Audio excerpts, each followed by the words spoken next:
सकाळी शेतात जाणाऱ्या शेतकऱ्याच्या चेहऱ्यावरची चिंता, दुपारी पाण्यासाठी रांगेत उभ्या असलेल्या महिलांचे थकलेले डोळे आणि संध्याकाळी कामाच्या शोधात भटकणारे तरुण, हीच त्याची रोजची शाळा होती. लहान वयातच त्याने ठरवलं, प्रश्नांवर फक्त बोलायचं नाही तर उत्तर बनायचं. कधी वीज प्रश्नासाठी दारोदार फिरला, कधी रस्त्यांसाठी पाठपुरावा केला, तर कधी एकटाच उभा राहून लोकांचा आवाज झाला. कोरोनाच्या काळात जेव्हा भीती माणसांना घरात बंद करत होती, तेव्हा तो मात्र बाहेर होता. मदतीचं ओझं खांद्यावर घेत तो प्रत्येक गरजूच्या दारात पोहोचला. महिलांना स्वावलंबी करण्यासाठी संधी दिल्या. तरुणांना फक्त आश्वासन नाही तर काम दिलं. आरोग्य शिबिरांतून आजारी चेहऱ्यांवर हसू आणलं.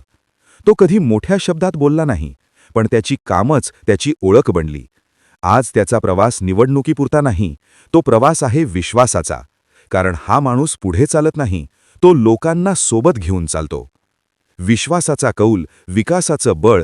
प्रदीप भाऊ वसंतराव कंद यांना घड्याळासमोरील बटण दाबून बहुमताने मत देऊन विजयी करा.